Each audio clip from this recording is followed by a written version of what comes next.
Hello everybody and welcome back to another episode of Out of Fashion TV, where it's artists supporting artists, and today's special guest is Laila Lock. Laila, yeah. Welcome to the show. Thank you very much for having me. Welcome. How are you today? I'm very good, yes. Good to know, good to know. I'm well too, Yeah. and I hope our viewers are well as well. Because, why not? Why not indeed? Yeah. Yeah. And if anybody's got COVID or anything else like that, I hope you get well soon. We're all here for you. Yeah, there's a lot out there at the moment. Yeah. Strange, isn't it? So I'm gonna pretend like I've never met Laila before, because why not? Could you tell us more about yourself? I can, yeah. I think I'm going to talk about sort of like arty things and writing. Okay. I suppose like everybody else, I always wanted to be a writer. And essentially I just didn't have the confidence to do anything about it. I think that was it. I was holding myself back. So I worked in education. So I helped other people do writing, strangely enough, but never did it myself. And then along came the lockdown. I lost my job. It was one of the first things to go, because I was working in a wildlife park, and it was in education. So all the school trips stopped. So I had nobody to talk to about the animals. So that was it. It went, and I thought, oh, what should I do? I'm not the kind of person to sit around and do nothing. And I thought, well, perhaps I could do a sciencey degree. And then I thought, no, I can't do that. I haven't got the background. You know, like environment. I'm very interested in environment. And then I just came up with this really great idea, and I thought, well, just because you might not be able to be a scientist, you can pretend you are, and write that you are. just because you haven't perhaps sort of like gone across the Sahara, you can write a book about somebody doing it. So I just thought, no, do you know what I'm going to do? I'm going to do a master's degree in writing, creative writing. And the one in Bournemouth looked really good, and I signed up for it, and that was it. And then I was away, literally from the minute I started doing the course, I couldn't stop writing. Wow, and is it expensive? Would you mind telling us more about this course? I mean, I've taken on a loan. I've never had a loan in my life, and it's a £6,000 loan. Yeah, so it's a big investment, and I just thought, I've never taken a gamble like that. So it must have been the right thing to do, for me to sort of take that big leap of faith, if you like. So basically, I'm doing the course, but it kind of inspired me to do other writing. So I've been doing writing alongside my course, poetry for sure, but principally story writing, and I've actually completed a book. So it's ready to be edited. I'm hoping to publish it next year. And so I literally haven't stopped, and I've written a lot of short stories. I was longlisted for the International Human Rights Arts Festival competition in New York. Oh wow! So that was a really big thing for me. And I had a really nice response. Okay, I didn't get into the final, but do you know what? I've been writing for a year, so I think that's pretty darn good. I just wanted to say that you look like an older version of Liv Tyler and Alanis Morissette. Oh, thank you very much. It's a very random observation, but yeah. No, that's great. I mean, two of my most favourite people. Yeah. So fabulous. Thank you. Yeah, two of my most favourite people as well.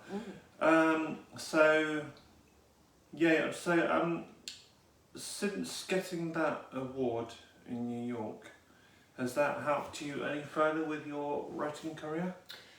It's made me realise one of the things that I'm doing wrong. And I thought, well, okay, I have the base. I get very excited. I write something, I get really excited. And I just want to throw it out there, for people to see and read. And it's not edited properly. And I've suddenly realised, it's not that there are errors in there, it's just not quite up to the mark. So what I've been working on is polishing. So when I write something, I put it to one side, then I take it out again and I read it aloud, and then I put it away again, and I make edits and I change things, and then I think, yes, now that's ready. Okay. And the stuff that I've actually banged out at the moment is very different, and it just looks more professional. Okay. So I'm hoping, I put one in for the Bristol Writing Prize, and I put another one in for the, I think it's the Havisham Festival, which is kind of like going in a different direction. It's a comedy, because I love laughing and I love laughter, and I thought I'm going to write something really funny. Okay. So I did. I have. Which comedies, TV comedies, and writers and I've always liked. Oh gosh, well, I used to like the Fast Show, Black Books, Father Ted. Anything that's a bit zany and a bit like bit on the edge. I was just talking to my flatmate about Big Train. Do you remember that? Mm-mm. I was just like, it's a bit like Fast Show when they're like doing quick sketches. Yeah. For example, like when a lady's walking down the road, and she approaches these two gentlemen, and she asks them if they could speak English. And they say in English like, oh no, we can't speak a word of English, sorry. That's exactly what I mean. It's completely silly humour. So I mean, and that's it. And I've got a great love for Liverpool, because some family members, going back, came from Liverpool, and I thought it'd be great fun to sort of set it on Merseyside. So that's where it is. So it's called inevitably Paperback Writer. After the Beatles song. So and it's about somebody who wants to be a writer, and she's making a right hash of it. And I just thought, I just this catalogue of disasters, one after the other, but with a happy ending. Yeah, so I like that's the other thing. If I write something, I have to have like a satisfying ending or conclusion. It doesn't matter what I write. Because I think I'm going to be honest with you. Like I don't like sad endings. No. Well, whatever it is, it's a bit of Ross and Rachel, isn't it? Yeah. But to me, I just feel if you read something, you want food for the soul. You want to come away. You don't want to come away feeling demolished, because I think life does that to you anyway. And I've had a difficult kind of life, and I just feel that I don't want it to be all grim. I want there to be hope, and if I write something, I want to inspire that, Yeah. I don't want to sort of, make everybody as depressed as I might have been 20 years ago. I don't think that's the way forward for me, Yeah, we're all a bit depressed 20 years ago. Yeah, I was going to say, Yeah. Yeah, but you know what I mean. But we know, sort of like we move on, and hopefully a lot of people get to better places than perhaps they might have been in the past. And that's a natural evolution, and you hope that's going to be the case for most people. Yeah. You hope so. So I think that should perhaps be echoed or mirrored in a story, especially a long story. Yeah, exactly. And there can be tragedy. Like the book that I've completed. I mean, there's real tragedy in there, sort of like I'd say two-thirds of the way through. I mean, it's desperately sad, but it's a bit yin, it's a bit yang. It lifts up, yeah, and you just think at the end, great, and then I go back to comedy because I can't leave it alone, Yeah, of course, yeah. Yeah, so that's the kind of thing. Also, muddling around with old stories. I think that's going to become a fascination for me. I've had this idea. Okay, could you elaborate what you mean by old stories? Right, okay. So, for my dissertation, I have been reading W.B. Yeats's and Croker's ancient fairy tales, Irish legends. Some of them predate the Grimm brothers. And I was fascinated by them. And they were all taken from the oral tradition. So all of those stories were literally, sort of like some Irish person there sort of saying, I remember this story because my great-granddad or my great-grandma told me this. And I think it was about, 1820s, they started to write them down. So I thought, how much fun would it be to take them, in essence, those fairy stories, and upgrade, bring them to the, to the present, put them in modern situations. third person. I mean, like they did with the Romeo and Juliet one with Leo DiCaprio in it. Do you know, I was thinking about that the other day and thinking how much I loved that. I agree. I mean, it was just mind-blowing, wasn't it? It was beautiful, you know. I mean, the cinematography of it was great, but, you know, sort of like people... And that's the other thing, it was reflecting people who you could identify with or know. Yeah, yeah. And that was the other thing, you know, because Mercutio was transgender, I think. Certainly in a dress, and doing the high kick to Young Hearts. I'm gonna have to watch that again then. Yeah, wow. yeah, you ought to see that. Yeah, because Young Hearts Run Free. That's it. Yeah, and there's this interplay between, you're never quite sure whether Romeo and Mercutio have actually got a little bit of a thing going on, you know. So, but that's great, you know. So I think whatever you're doing, you can resurrect these old stories because there's a lot to them. Yeah. And they're a good foundation. But bring it up to the modern age. Oh, definitely. Yeah. Definitely. So and have a lot of fun with it. Yeah, have mobile phones and. Absolutely. Yeah. I mean, in my story, like there's a character, King Finian, who is based on he's based on an Irish saint actually, and he's a bit of a pain really. He's a bit of a voyeur. He's a bit edgy, but one of the things he likes is mortal technology. He loves phones. He loves phones, but you can't use them for some reason. It doesn't work with a fairy. So every time you get on the phone, all you can hear is a bellowing noise, you know. So, but he won't give it up. So he collects phones, hundreds of phones, and he becomes like a collector of all these things. And his wife, Queen Una, is just so fed up with him because he's got all these phones everywhere that he can't use. But he's determined. But he's got a fascination with it. So he's definitely in the modern age. Okay. But the fact that he's got magic, he doesn't really need it. No, he doesn't. No, he's actually psychic too. So he doesn't need it. He doesn't need a phone.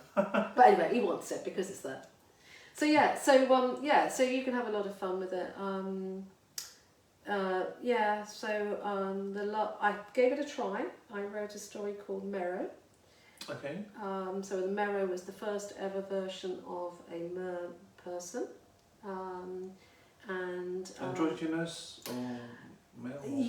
Yes. Now this is the thing. In my story, it is. But it's a bit of a shapeshifter, so it can be.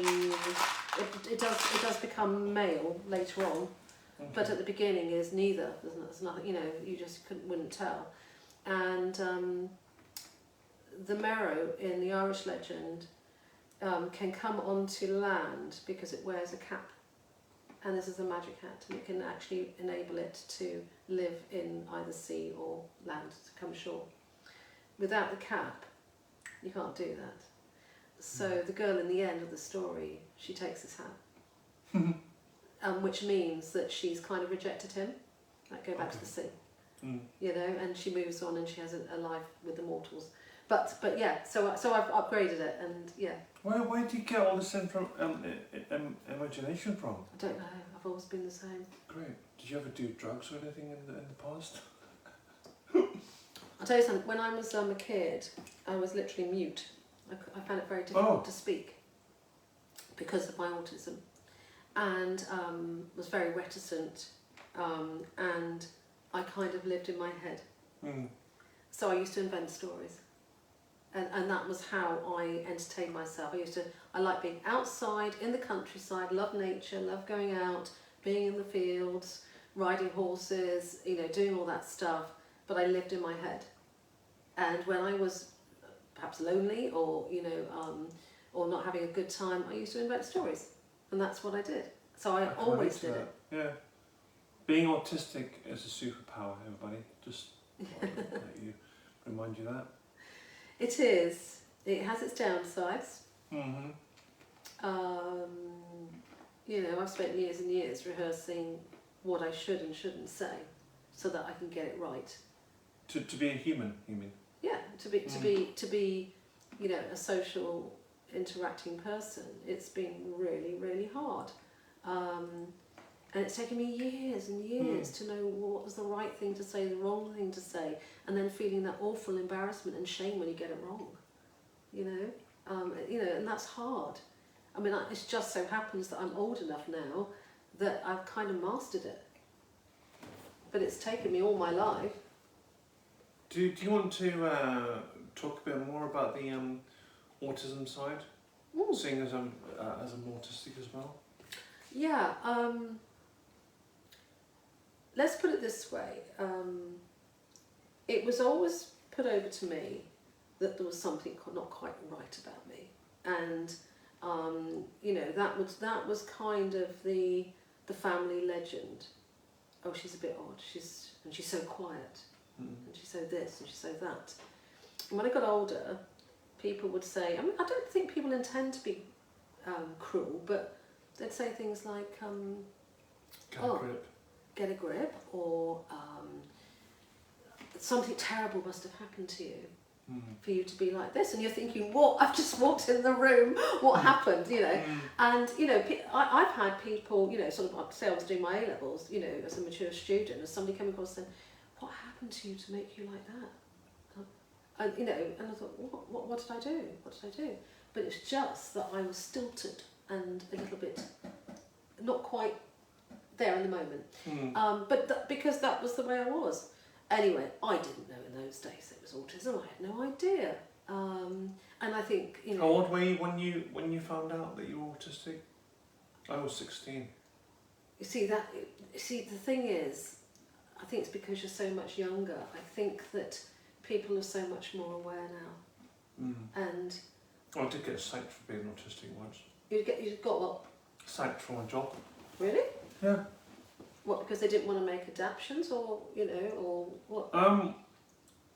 Well, I just remember working in an art shop, I'm not going to say where, and I just thought I'd be honest with the owner's daughter that I'm autistic. And next day I received a letter saying that I've been sacked for that reason. And I brought it up with the Citizens Advice Bureau, and then I made up this story that I threatened his daughter. So, well, strange. But you're right. Yeah, 20 years on, even as, you know, well, as being creative and in the arts, society is a lot more understanding and... They are understanding, but I'd like to have £1 for every time somebody says, oh, we're all a bit autistic. No. Yeah. No, you're not. Sorry. No, you're not. Ask my husband. I mean, you know, it's like, you know, this morning, because the fence line has changed in my garden, I have been like hell to live with because things have changed. Anything unpredictable, changes of routine. I'm sorry, no. Not everybody is like that. You wouldn't be awake all night because of the fence line. It's just, you know, but, you know, or something's not in the right place. And it's not obsessive, it's just that I have to know where I am in the world. It's almost like a spatial thing. You know, I have to feel grounded. So, no, yes, it's a superpower, but no, not everybody's got it. And we have both struggled in the past with trying to express ourselves and get our voice out there and get our opinions out there and our ideals and everything like that.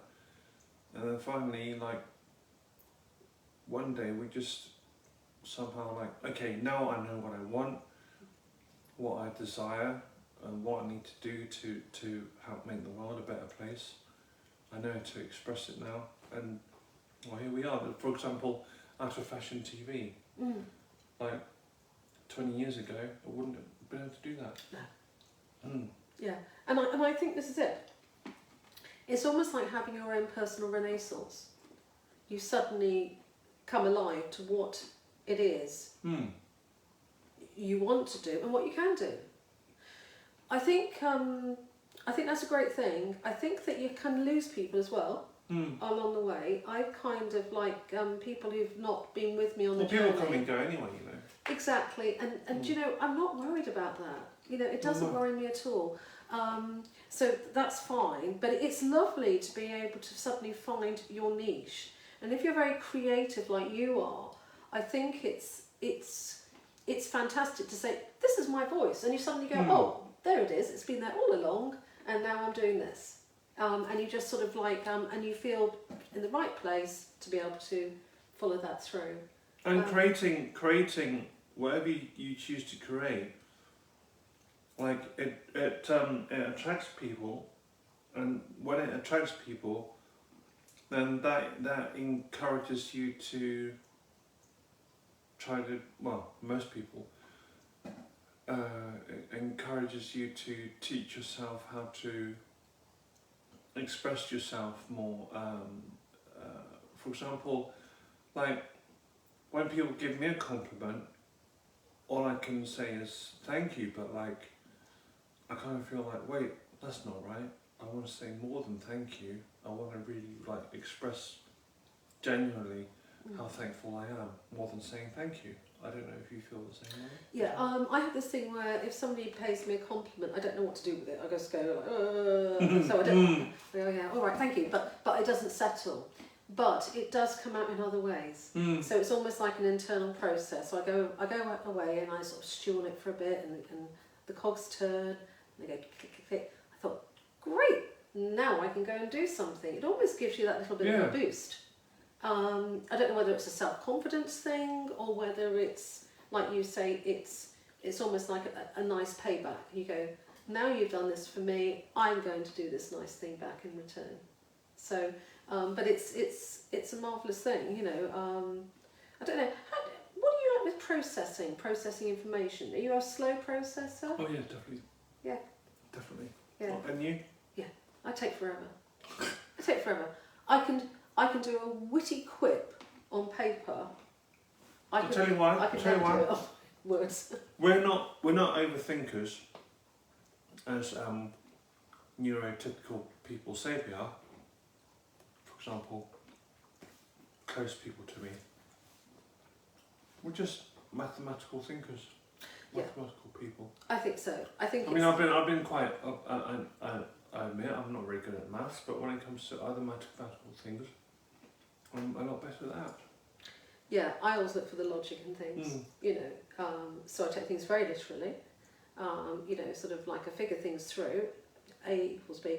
Nuance.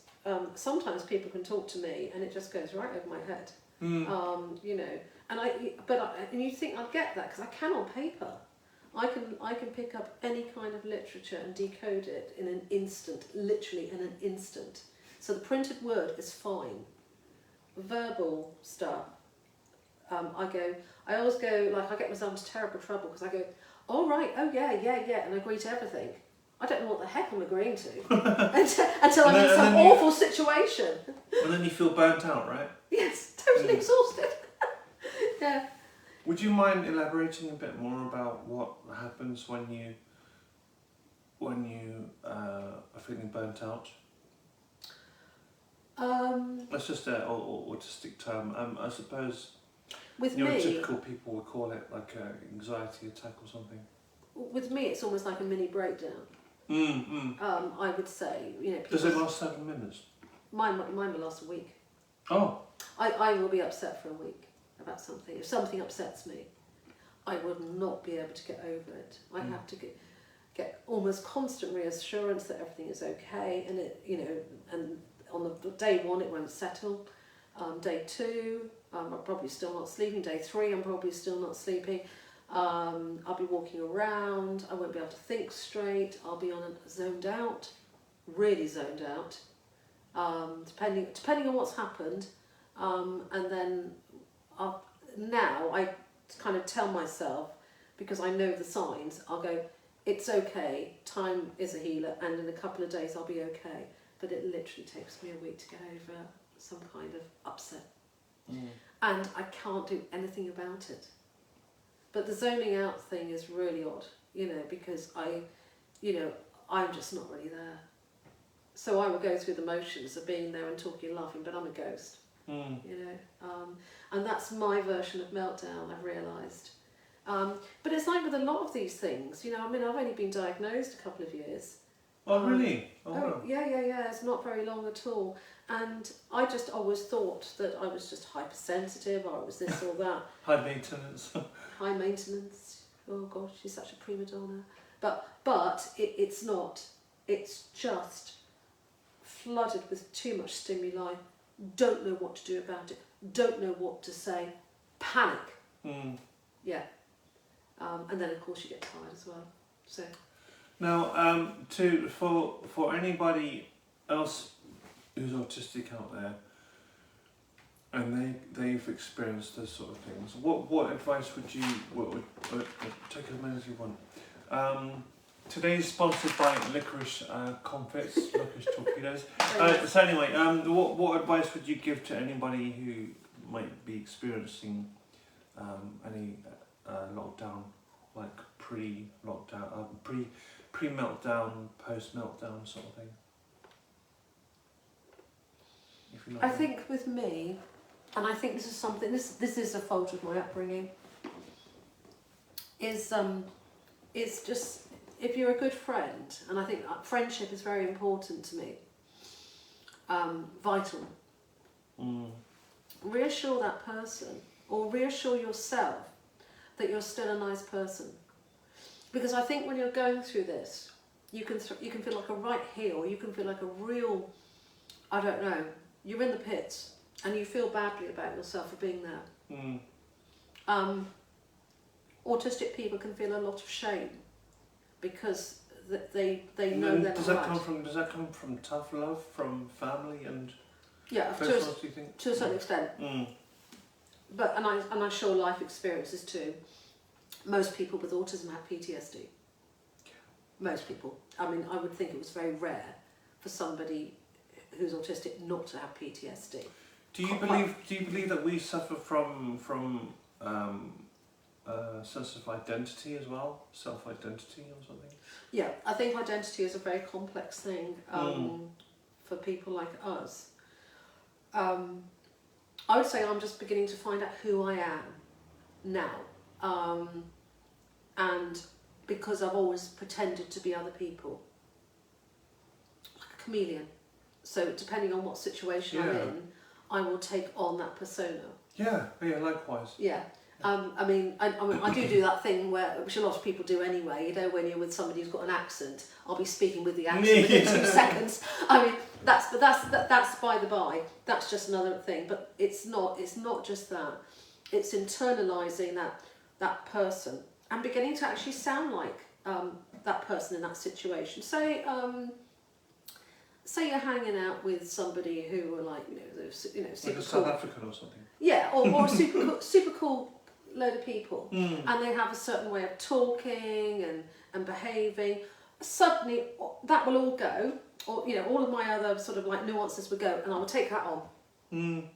Now, I'm trying very hard not to do that these days. I'm thinking, okay, whoever Laila is, I've got to be who I am, and not be those people, and just get back to who exactly am I. So I'm doing it now with starting with what do I like. That's a good starting point. These are the things that I like, in my life. Okay, so I'm a nature lover. I'm an animal lover. Always very, very fiercely about that. I love literature and the arts. Generally, I'm really beginning to enjoy visual arts much more than, I didn't know much about it, but I'm really not doing it, but appreciating it. So all of these things I'm kind of notching up and saying all those things in the end will join together to make the person I am, and then I'll be able to say this is me. But I'm not there yet. I think it's going to take a while. No. I'm not there yet. Ongoing project. But it's a funny thing, isn't it? Identity. And when you're young, sort of a lot of things are foisted on you anyway. A lot of assumptions, and you just think, well, I'm not sure who I am. I do go. I go to the Inclusive Community Church in Hanneman Road. What does that mean, inclusive? Inclusive. Well, it's part of the Metropolitan Church group. So I think it was originally set up in America, and it's sort of like geared towards the LGBTQ+ community. Oh right, okay. Yeah. And this is a new church for me, so I've been going there since last November. I absolutely love it. I love it. It's like I just found this like niche where I feel so happy, you know, and it's lovely. I love the people. It's really friendly, really nice. You can go as yourself, and it's for anyone. That's the whole point. It's inclusive. It can be for anyone. But it's lovely. So that's like a new thing for me. But it's nice. Really enjoying that. But apart from that, my health has been pretty poor. That's been a drag. And that's kind of like, that's knocked identity a bit, because I used to be sort of like go out there, you know, as I said, ride horses, go for long walks, go out running, do this, do that, ballet at one stage. Oh yeah. But I don't do any of that now because I just got a bit rickety. So that's quite hard to take, because you just think, oh, I so want to do those things, but I'm just not up to it.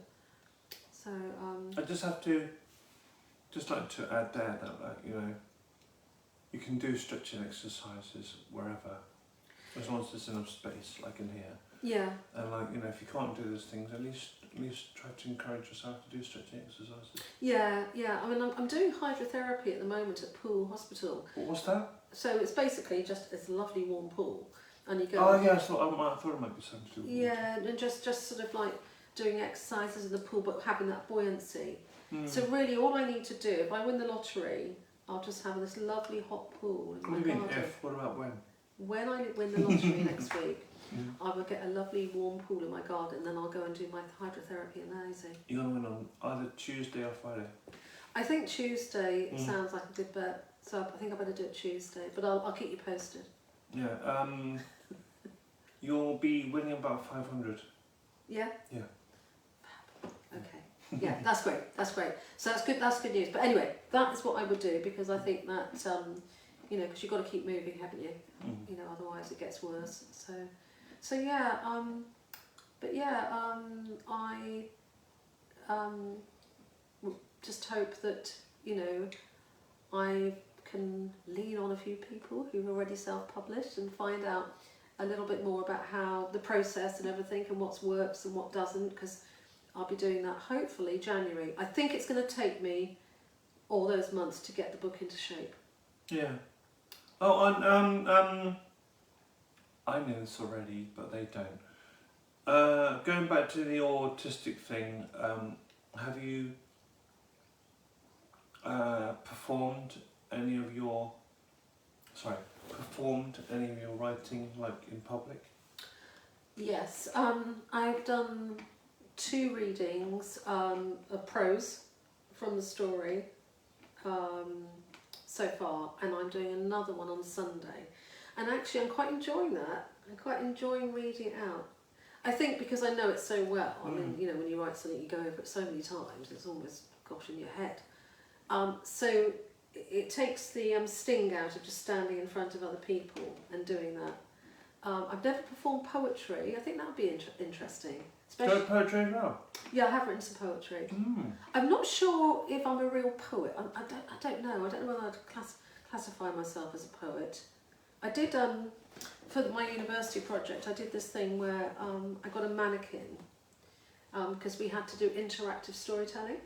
And what I did is, got this mannequin, so 6-foot mannequin, in my van, and then I went in the garden and I covered it in plaster of Paris, and I used the body as text, because I thought that would be a good way to interact, because you could walk around it. Yeah. Yeah. And then what I did is I got lots of pairs of jeans, and I cut the pockets out, and I stuck them on the body, and in each pocket is a poem. So you can take it out and you read the poem, and it's all about identity again. So when you've read everything, you might get a sense who this person is. I can imagine that in an art exhibition, actually. Funnily enough, I didn't know what to do with her, because I was told I had to pick her up. And I got in touch with Ruth Wells, who's a poet, and she runs the Chaplaincy Centre at the university, and she said, how do you feel about putting it on display in our place? So I'm seeing her this Friday. Awesome. Yeah. This Friday? That's today? Sorry, no, next Friday, beg your pardon. Yeah. Oh wow. Wow. So, if you ever want to pop down and see this very strange mannequin, she's got tattoos. So, and she's got a spine in tattoos, going to, like a tribal spine going down her back. So what I'm going to say is a bit dark now. But, okay, right.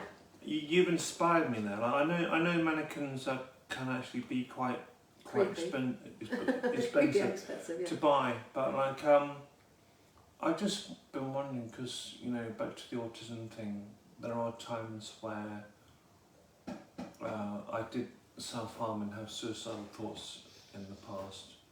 Maybe that happened to you too.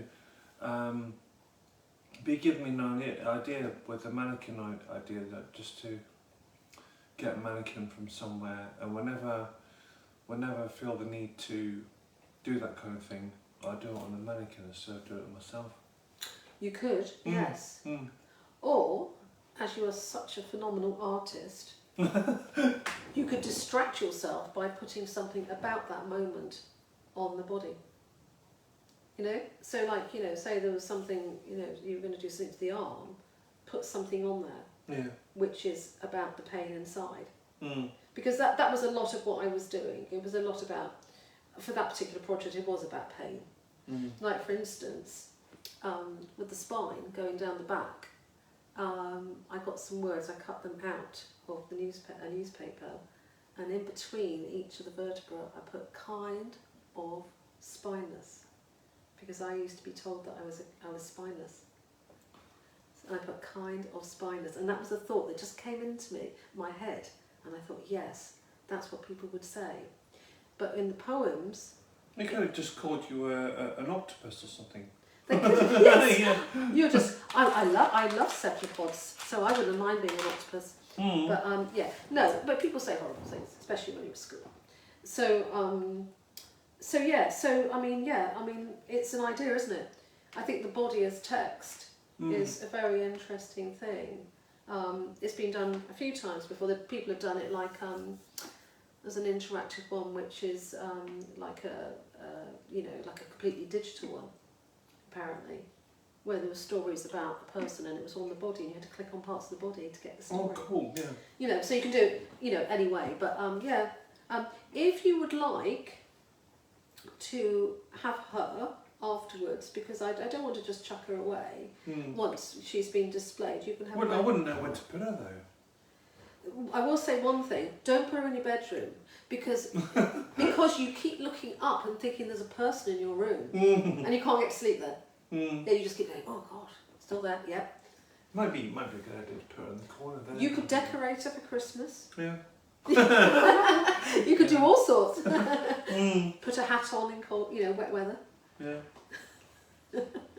But you're very welcome. That's another good thing actually about being autistic, and like there's that myth that neurotypicals say about us, that like we're not empathic, when actually we are highly empathic. No, it's the opposite. It's the opposite. It's pain, because we don't have overwhelming. Yeah, we don't have the shut off button, and it's a bit like.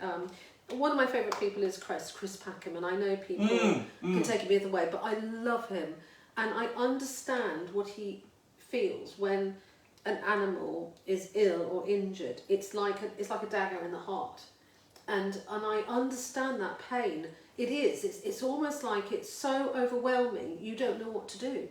You literally don't know what to do, and I think that empathy is there, and I have to be very careful.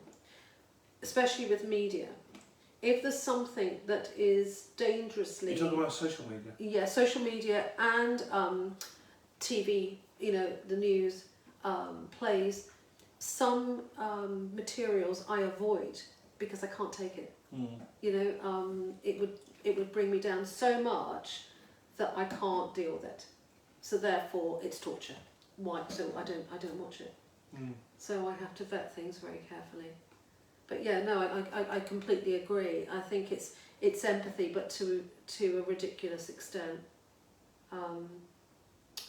But yeah, no, it's a tricky one. So, and I'd say one of the other things that also comes into my writing is this thing about parenthood and autism. Yeah. That is a very interesting topic. Both for the parent who's autistic and the kid that's autistic. Yeah. You know, have you got any other family members who are on the autistic spectrum? No, it's just myself. Is there anybody you suspect might be? Right, in way all back. honesty, I reckon it would be my brother.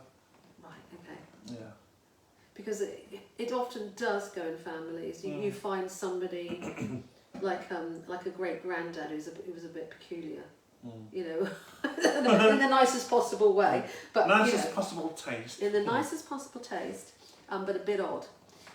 Yeah, there's a couple of family members that, you know, that we've had who are definitely on the spectrum. You know, my brother's a bit like that as well. He is. You know, he admits that he is. Lives quite a regimented sort of life. But it kind of came out really strongly in my kids. You know, I have my eldest son had, well, he was born very prematurely, so he had other problems too. But he's delightful. He's a real history buff. He loves history. You know, it's sort of like, you know, some things he finds really hard, like you know, day-to-day life, understanding a letter. But if you ask him anything about the Tudors and Stuarts, he knows everything. You know, Wow. so that's him. And then perhaps this could be like, you know, something related to reincarnation. I don't know, because you believe in that. I'm not sure. I'm not sure about all that. You know, I don't know whether it's my thing. Do you have any religious beliefs or any? I think I'm more Christian. Spiritual beliefs at all? Yeah, I think I'm more Christian really. Wasn't brought up in that. My dad's Muslim. Oh really? Yes. Wow. So you know, yeah, no, and we weren't brought up in any faith, but I always gravitated towards Christianity, but had issues with it as well. I've had to work quite hard, you know, to find where I was with it all. But yeah, so sorry, I was lost my thread. What was I talking about? Oh, the kids, yeah. So that's Lawrence, the older one, and then I have a younger son, who is who also turned out to be on the spectrum. But he's you know, he doesn't go on social media anyway. So, but he's gay and quite female in the way he is in his way. Yeah. And lovely, very witty, very funny chap. Really lovely person. But yeah, I think with the first one, I was sort of like got lots of things wrong. I didn't really quite know how to be a parent. With the second one, I really knew what I was doing by then. So it kind of worked out really well. It's like with COVID. Like I've only had COVID once, but if I had it again, I knew exactly what to do. Exactly. It's all about experience, isn't it? You know. Yeah. So. I didn't want to use COVID as an example, but. Well, I know what you mean, but it's like getting to know something. You think, oh yeah, I know this. I know this. I know what to do now. It's always a bonus having experience, isn't it, on something. So so your art, you're taking that further. Are you actually sort of selling your art somewhere? Well, I'm just doing. If anybody wants wants me to do like a portrait of them or their dogs or whatever, then I'll do it. Yeah, I just use Facebook for that. But Will you do it from photos, or do you prefer to? Yeah, I'll do it from photos. Yeah. Yeah. But going back to you, very swiftly, you said that you're performing. You're going to be reading out your literature somewhere on Sunday. Where's that? So that's going to be at the Doppelgangers Dialogues at Obsidian Cafe in Sea Road. Would you like to give them a shout out? Yeah. Go to Obsidian. Obsidian is fantastic. It's just become such a wonderful place for hosting so many different events. Not just sort of literature and poetry, although they do that too. Live music events, lots of different things. Karaoke they do, don't they? But it's a fantastic venue, and it gives lots of people opportunities to read very different kinds of work. I mean, it can be poetry, that we've had plays being read out, short stories, all sorts of things, and in all different genres. And I think that it's been a wonderful thing, and it's a lovely safe space. I think that's the other thing about it, is that it's warm, it's welcoming and embracing, and people are genuinely interested in each other's works. And I think that's rare. I think that's a really great thing. So, yeah. So anyway, I'll be there Sunday. Yeah. So see you there. Yeah, hope to see Laila there. And okay, I haven't actually asked you any questions yet. Have You haven't. We've been gossiping too much. Well, yeah, but I thought we'd do it differently today, actually. Yeah, it was nice. It was nice and fluid. What do you like to do when you're not creating anything? What do I like to do? Apart from complaining about people doing your fencing wrong. Yeah, apart from that, yeah. I like to, go out in the countryside. I used to like going to festivals. Horse riding as well, yeah. I used to, yeah. At the moment, my back is really bad, and I need another operation apparently. So I can't ride at the moment, which is a real shame. I really miss it. Hey, if you have that operation, you will be spineless. I will be spineless. I certainly hope they're not taking my spine out. I need it. I need more spine. So I like doing that. I've got a very good friend, and when I had an operation last year, I couldn't move my hand at all. It kind of went a bit wrong. It went very wrong, actually. And he said, if you really work hard at your physio and you get your hand moving again, I'm going to give you a mandolin. Right? No way. Yeah. So I was all like, oh yeah, okay, in a blur of morphine. So I use that as my physiotherapy. So I'm having lessons. It's quite hard because I can't feel my hand on the inside. But who's teaching you? I go to Coda Music. In Christchurch, yeah. And I go every week, and I see this lovely person called Chris, and he's teaching me just like some Irish tunes and a couple of Scottish tunes as well. Chris Wood, is it? Hopgood? Chris Hopgood, okay. Yeah. And just really, really great. So that is something that I do every day, and it's actually good for my hand. It's the best kind of physio because you're kind of like having to grip onto something where it's quite hard because I've got nerve damage. So that's fun, and that's a new thing. And what else do I do? I just like watching movies, just hanging out with friends occasionally, going out for cups of tea. I'm addicted to tea and I drink it all day. You're drinking tea at the moment, right? Yeah. So, and that's about it really. I'm quite homely, but I think we have been since COVID, haven't we? Yeah. We're only just about emerging now, really, aren't we? Yeah. I was just about to say that we're coming out of hibernation, and then the when we were in lockdown, the animals are coming out of hibernation. Yeah. No, definitely. And now they're going back into hiding again because we're out. Didn't you? Just sort of like going off on a tangent. Didn't you find that was the most amazing thing? Is that suddenly the wildlife was an upsurge just because us rotten humans weren't around? It just goes to show what we do. One of the things I noticed, which I thought was really interesting, was that years ago, because I used to have a motorbike, when you used to go out in the countryside and you were riding along on your motorbike, you'd get bugs in your teeth because all the bugs in the air, and then you don't get that. Now during lockdown, they came back. Yeah. Because when you went on your bicycle or whatever, the bugs were around, the insects. It's only when we're around, we pollute everything goes horrible. We run over the little animals on the motorways, and we create havoc. Us humans create havoc. But I don't know what the solution is. Go vegan. Yeah, probably. I'm not vegan. I don't eat meat. I haven't eaten meat for 22 years. But I still eat dairy. But I think that's a big lifestyle switch. And I think, look at the lovely dishes you create. I've seen them online. I think that's it's something you've got to almost learn to do well. Yeah, I'd be very happy to help you transition. Yeah. Yeah. Yeah. No, it's certainly the way forward. I have got a lot of friends who are vegan now. I couldn't even imagine eating an animal now. The thought of it would make me literally physically sick. I'll tell you what, while we're live, well, I'll be back in a minute. Yep. I'll eat sweets whilst you're gone.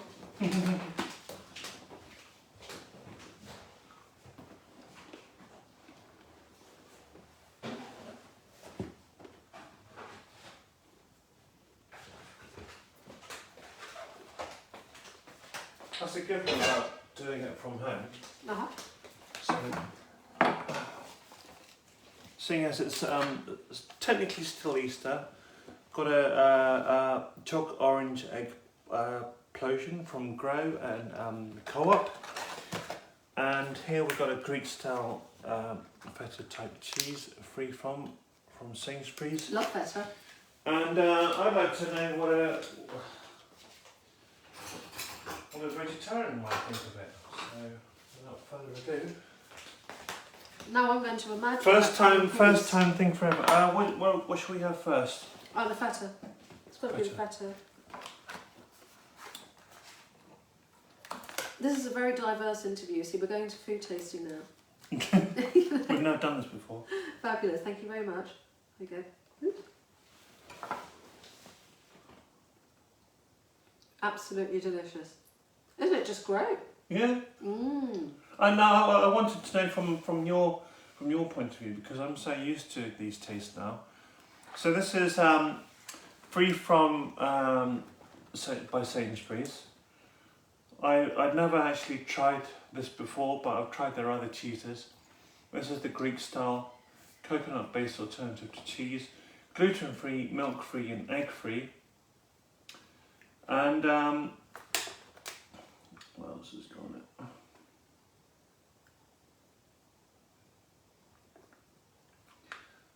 Water, coconut oil, modified potato starch, maize starch, salt, flavourings, gluten-free, oat fibre, okay. Tricalcium citrate, thickeners, carrageenan, guar modified maize starch, acidity regulators, lactic acid, prosodium lactate, carotenes. So there you go, very healthy for you, isn't it? Very good. And also, I like Greek salads anyway, so it reminds me of Greece, and Greece is one of my favourite places. You know, just imagine looking out onto the beautiful Mediterranean, eating your free-from feta cheese in a salad with black olives. What could be better than that? Yeah. Do you think you'll be looking for this and buying this? Yeah, well, I've tried. My friend, you know, who's vegan. I mean, I went to lunch with her last year at her house, and they had this from Sainsbury's. I think it was this like a butter spread, but it was a really, really nice one. You know, you could have it on bread. You know, without thinking you were having to, be compensated in some way. It was nice. So I was quite impressed with that. Yeah. The only thing that I would worry about not having, and that is fish, because I love fish and chips. And you're like, oh, you know, how can you live without fish and chips? Have you heard of the vegan options for fish and chips?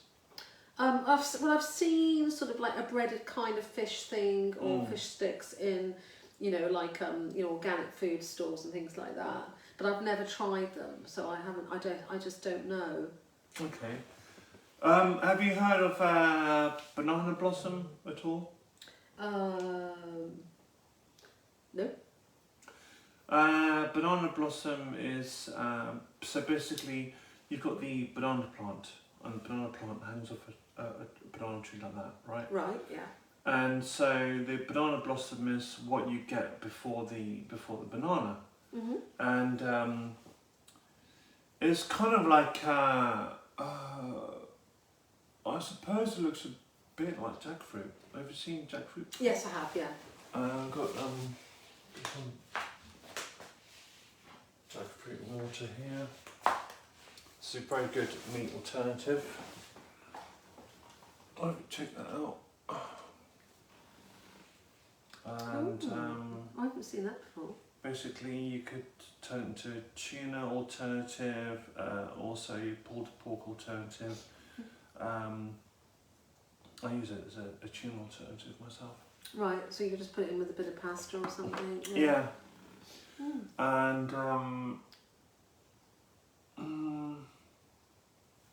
but obviously because it's a fruit, it's quite sour, so you have to boil it first, and then take that water out, and then do as you would do with fish, you know. Right. Okay. Yeah. All right. That's very interesting. And coming up next, we have a bit of a challenge. I've forgotten how you break up an Easter egg. Well, normally you sort of like pop it, so you sort of hold it in the middle, and it's meant to go into two halves, but they don't always do that. This could be fun then. It could just go shatter and go everywhere, but you don't want to do that. Would you like to try that? Shall I have a go? Shall I see if I can just... Yeah, because normally you go like that. I don't know, my hand's strong enough actually. Have you got a knife, like a clean knife? Because I can go... Okay, knife, okay. No, I won't be able to do that.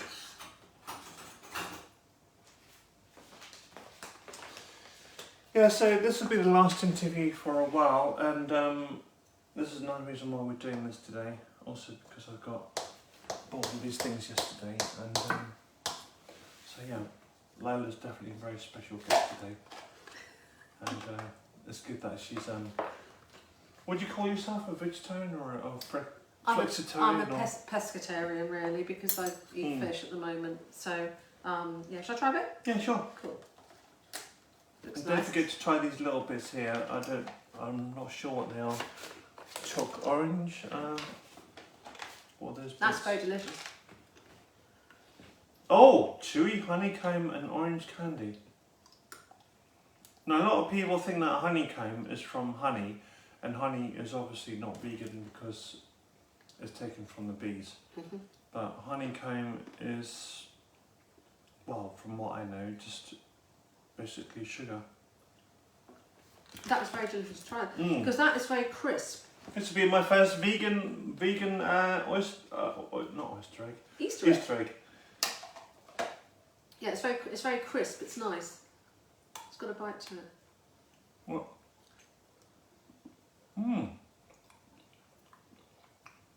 Slightly sour as well because the orange. It's nice, isn't it? Yeah. They probably used orange oil in that. But if Sunrise Organics up near St Michael's Road, they do an amazing white chocolate there. I can't remember the brand. Gosh, it's awesome. It's quite nutty. You know, I think it's got some kind of nuts in it. But it's so good that if you have a bar of it, you won't have a bar for very long, because you'll just sit there and you'll just eat the whole lot. It's lovely. So yeah, no, they're really good now. I mean, they've really adapted the market so that you can to make life a little bit easier, you know, so you don't have to give up so much, which is good. Yeah, exactly. I mean, I tried going vegan before 2019, and I struggled. Yeah. I tried making the meat alternatives from something called seitan, which is basically gluten, vital wheat gluten from that I used to make bread, and it just tasted like seasoned bread. And, right. Okay. But what they've done in the past 3 years is amazing. Yeah. Like you said, yeah. I remember when I did my first degree, we didn't have much money anyway, so I went and got some TVP mints. I don't know if they still do that. They do, yeah. Foods and stuff, wasn't it? Yeah, you sort of like, you rehydrate it, but it can be quite a funny texture, and it can be quite off-putting for some people. So, that to me, it tastes like a salty sponge. Yeah, I think that's about right. You kind of, your teeth go onto it and then come up again. So it's so bouncy. You know, it's like, So early versions of meat substitutes were not quite the thing. Yeah, but I was quite shocked to learn that corn mince is not vegan. It's got they have a vegan version and a vegetarian. Oh, they do version. now. Ah, there you go. Yeah, because I had a friend round and I thought, oh, I'll do a chili con carne. You know, easy. And then luckily I looked at what I had in the fridge and I thought, oh my gosh, it's got egg in. I thought, no. So actually it made me think, and then I thought, I'm going to do just a bean, sort of like a bean version of chili con carne. And it was better. It was nice. Yeah. And I put peppers in and stuff. And it was lovely. Yeah. So that worked out okay. But just as well I checked. You got to check. Yeah. On that note, tofu and mushrooms are also a very good meat alternative, especially when you can't afford to get. I love oil and mushrooms. stuff. Love mushrooms. I've got a bit of a thing about fungi. As you do. No, I just feel that they're the most interesting sort of like things because they can be a food. They've been around like even before the dinosaur age. Oh, they have, yeah. No, and you know, I read a lot about the mycelium networks and you know how they communicate with each other and how they support other life, like you know different trees and it's just phenomenal. And then I started following Paul Stamets in California. Is he in California or is he? No, he's San Francisco or somewhere around there. And he was doing stuff like.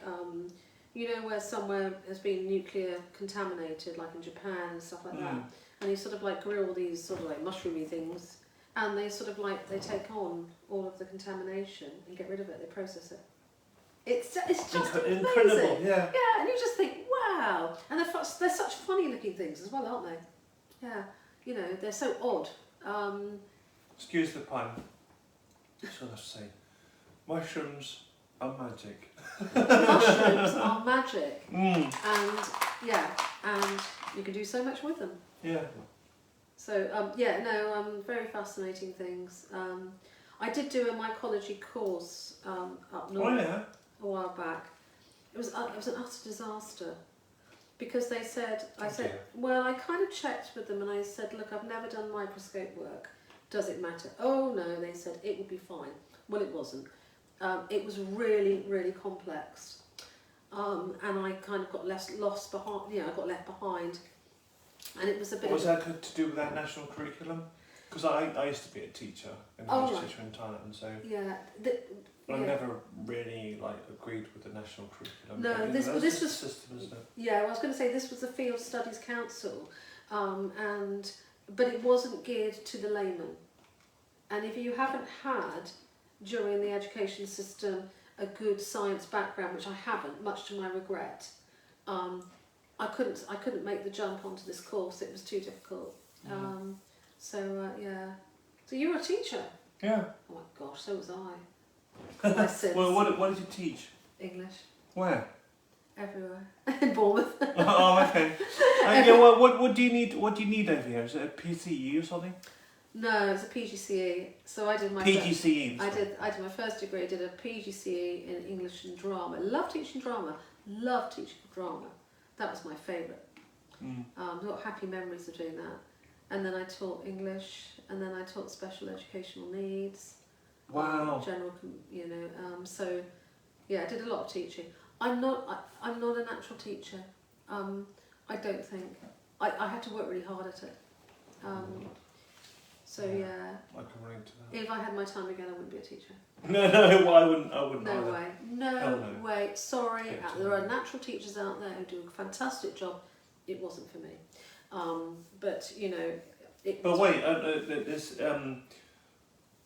are you like me where you enjoyed teaching the students, but everything else just made you feel so run down? I was very preparation and doing all the I was up to midnight every night. Every night. So, you know. Yeah. And you just go, and then you get to the summer holidays. It takes you 3 weeks to get back to feeling vaguely normal, and then you've got to start preparing for the next day. Oh, what the hell is this about? You know, I had no life. You know, I was like, I had one day off a week. You know, sort of like when it came down to it, and the other day was housework day. No, it wasn't for me. If I had my way again, what would I do? I don't know. I would have been a farmer. Really? Yep. Farming what? Probably arable, sort of like crops and things. Oh, good. That's what I would have done. And on that note, because of time. Yeah. We've talked loads. What do you have any plans for the future with your creative writing? Yep. So apart from Sunday, of course. apart from Sunday, I am going to keep on writing. Got lots of ideas. Got ideas for a script now. A funny script. I want to do a comedy one. Mm-hmm. So I'm gonna write that when I get past all of this. So finish my degree first. That's the first thing. Do that. Then I'm going to edit my book. Then I'm going to self-publish in January.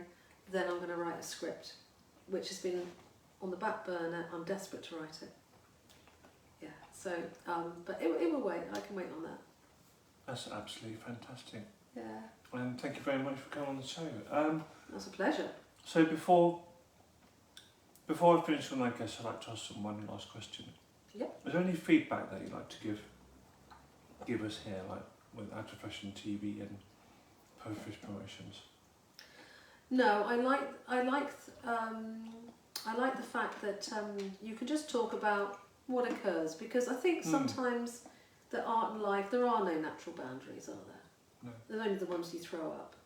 So your life can be an artwork, really, and your art can be all about life, or not, as the case may be. So I think it's really nice that we can sort of jump around and talk about what naturally occurs. Yeah. And have just a jolly good chat. Jolly good chat. There it is. Yeah. Don't forget, everybody, to have a jolly good chat. Yeah. Thank you very much. Oh, it's been lovely to come along. Thank you. You're welcome. You're welcome. Take care, everybody. Bye.